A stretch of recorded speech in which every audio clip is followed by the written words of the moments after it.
Hey there. Today we're going to be talking about campaign funding during US elections, in particular presidential elections, but the campaign funding ideas do apply to congressional ones as well. We're going to be looking at why funding is so important. We're going to be looking at several acts, the Bipartisan Campaign Reform Act, and we're going to be looking at something called super PACs as well. Now, this is only one bullet point of the specifications. There's not too much that you need to know, but it's important that you know those concepts in a bit of detail. So it's worth you doing a bit of a read around on these kind of topics. And to that end, I've put a bunch of links on the right-hand side here that shows you actually some of the impact that campaign funding can have, and especially kind of the more corrupt side of campaign funding, because really what this comes down to is people being able to buy undue influence, people being able to basically spend money supporting a candidate, but then in some way kind of what are they going to getting back from it, and sometimes keeping their donations kind of secret, which again kind of takes away from the transparency of a fair political system. So why do candidates need money? Why do they spend huge amounts of their time trying to raise finances? Well, the short answer is because they won't get elected without it. They need an organization. They need staff, they need advisors, they need tacticians, they need door-to-door canvassers, they need data analysts. Like, elections these days, winning elections are big business. Even in the UK, the Conservative Party spends huge amounts of money on people who will look at voter data, will work out where they can best place their resources. They will spend huge amounts on kind of social media advertising and targeting it at particular kind of demographics. And then on top of that, you've got the salaries of all the people that actually go around and make the leaflets and all the rest of it. There's just huge amounts of people involved in each campaign. And then, of course, you have the money that's spent on campaigning itself. Venue hire, travel, accommodation, balloons, leaflets, etc., etc. And of course, in the UK, you're traveling around the UK repeatedly. It's going to be expensive. But in America, think about how big America is, and to repeatedly travel across the America with the candidate and your campaign team, it just by itself is going to cost huge amounts. Plus, then, of course, the accommodation, and all the other bits and bobs there. And media.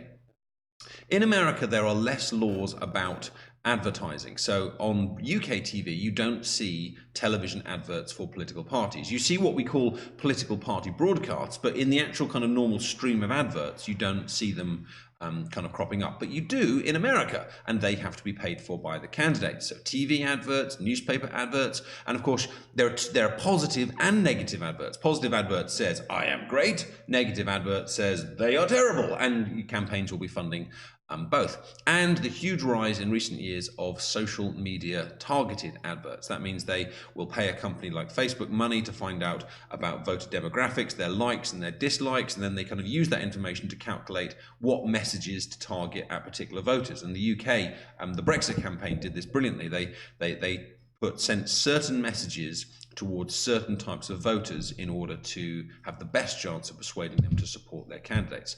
Now, if I just move over to this page here, you can see the huge amounts of money that have been involved. This is the total fundraising between July and September 2019. So we're talking just a couple of months ago here.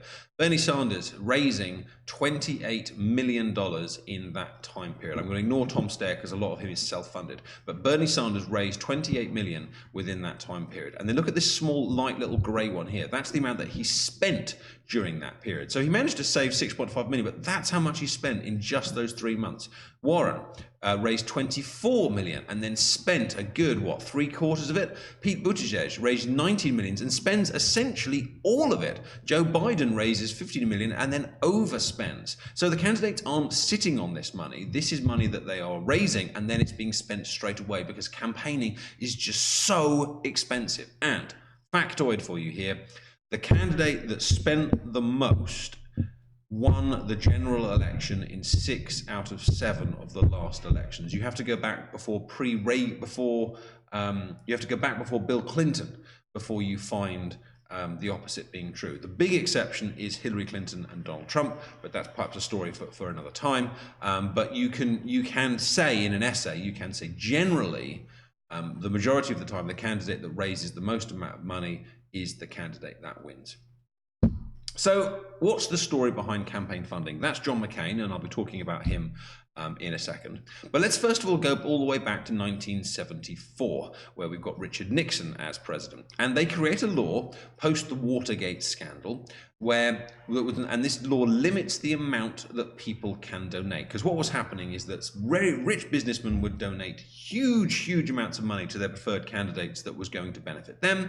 And then other people would donate to their candidates, but they couldn't match the rich, and this was seen as unfair. Now, of course, there are counter-arguments about freedom of speech, but this was seen generally as unfair that the wealthy could buy so much more kind of influence and could support their candidates so much financially, and other people couldn't. So a law was put in place to limit the amount that people can donate.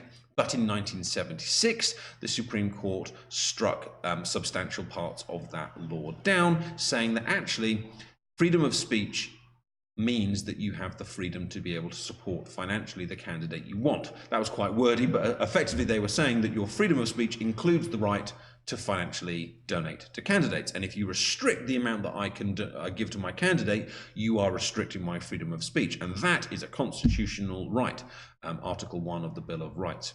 And then from 1976 to 2008, one of the ways they tried to kind of justify keeping the funding down is that federal money was actually given to finance presidential candidates. So if I gave $5 to Ronald Reagan, then the federal government would also give $5 to Ronald Reagan. So the donations were matched. Now, this is a very bizarre thing, but the reason why is because it was felt that if they were going to reduce the amount that candidates were given, the candidates still needed more money, but they didn't want to have that money just coming from kind of wealthy businessmen for the reasons that I've kind of stated. So the idea was that if I, as perhaps a poorer person, donated $5, then the government would kind of increase my donation by kind of matching it as well. And so the idea was that the candidates still got the money they needed, but the money didn't necessarily come from particular kind of groups that were over spending due influence. And so until 2008, federal money was given to finance presidential candidates. But there was a limit to how much each candidate could be given. I can't remember off the top of my head what it was. It was something like 150 million or something like that. There was a limit. And once we start getting to the George Bush, Obama eras, the candidates are actually raising so much money that they're breaking that limit. And so actually Bush and Obama both said, I don't want to have the federal, the money given to finance me, because I actually want to be able, I can raise more money by myself. So they opted out, meaning they said that, I don't want that money, I want to just keep raising on my own because I can actually get more if I do it that way. And in 2014, this was abolished because basically the candidates were, because of inflation and because of the amount of people that were getting involved in politics, more money was available without this federal money.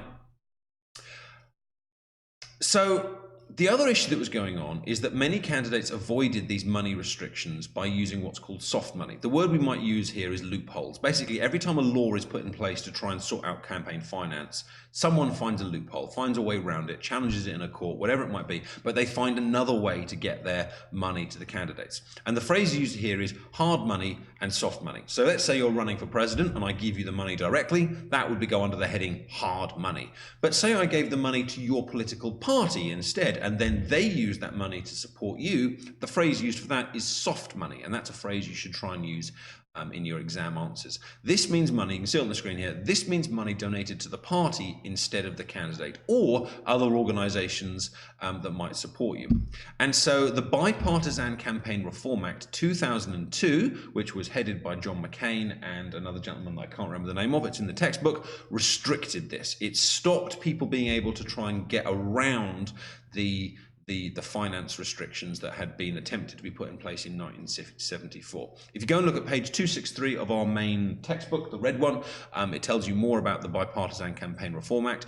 It is mentioned on the specification, so you should know, you should be able to name it, and you should be able to tell me a few of the things it does, but the main thing that it does is this restriction on soft money. So basically everything that a campaign, everything that supports a presidential candidate has to be declared and go into the limits that have been put in place. It's also the reasons why when you sometimes watch a presidential TV advert, it says at the end something like, "Hi, I'm John McCain and I endorse this message." And that's because any advert that supports a candidate, even if it's talking about a particular issue, has to be identified with that candidate. So let's say I'm supporting a candidate who is anti-abortion, and I might make an advert which is anti-abortion that doesn't mention a candidate.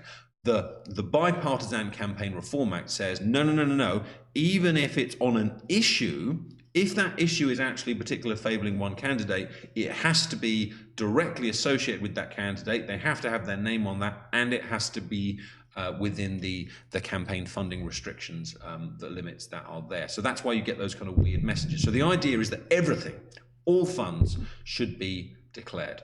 But of course, going back to the Supreme Court again, there was a Supreme Court case that again voted in favour of unlimited funding for candidates. This was known as the Citizens United case in 2010, which you can kind of see here.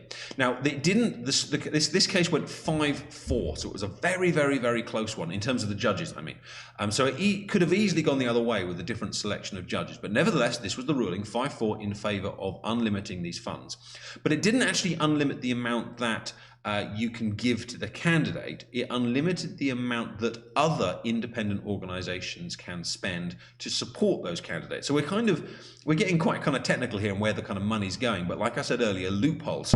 So there are still limits on the amount that I can donate to Joe Biden or Donald Trump, but there are no longer amounts that I can, there are no longer limits on the amounts that I can donate to organizations that are not connected to him, but that still support him. And these became known as super PACs. Let's read this one here. This led to the creation of super PACs, independent organizations which undid most of the progress that the BCRA, Bipartisan Campaign Reform Act, made. Now, super PACs are huge, huge organizations, and I've got two links here that will tell you lots and lots about them, but I'm just going to show you the amount of money that they can actually get. So these are, if you go to opensecrets.org, you can find out about the current funds that some of these super PACs have. And this is the cycle 2020. Let me make it a little bit bigger on the screen for you. This is 2020, and we can see here that this organization here, Unite the Country, which supports Joe Biden, is currently on $2 million. And you might be kind of saying, well, you know, that's a lot of money, but it's not a huge amount of money. But remember, we're only in January. Let's go back to 2018, which is obviously a completed set of elections.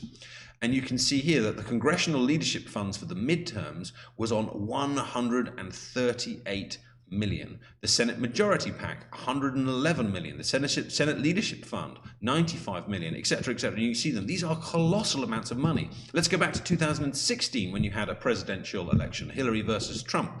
And you can see here an organization that supported Clinton, 133 million. Right to Rise USA, who supported Jeb Bush, if you remember, didn't actually get through, 86 million, etc., etc., etc., etc. And all of this money is completely outside of the restrictions that were put in place by the Bipartisan Campaign Reform Act and the Act back in 1974, because super PACs are independent of them. And so the rules behind super PACs is basically, as long as they are independent of the candidate, they can support the candidate. So as long as, let's use myself, as long as Mr. Cox is not part of the organization supporting Mr. Cox, then it is allowed. This goes to absurd lengths, though, when you look at some of the organizations. Jeb Bush, who was a primary candidate back in 2016, started a super PAC to support himself, and then when it got closer to the election, passed ownership of that super PAC onto someone else, so then he was then independent of it, and then they carried on raising funds on his behalf. So loopholes, loopholes, loopholes, finding ways around this. PACs and super PACs are independent organizations that raise money to either support or defeat candidates. They are unrestricted in the amount of money that they can raise. I found this nice image online. You might want to Google it and find it yourself and look at it in further.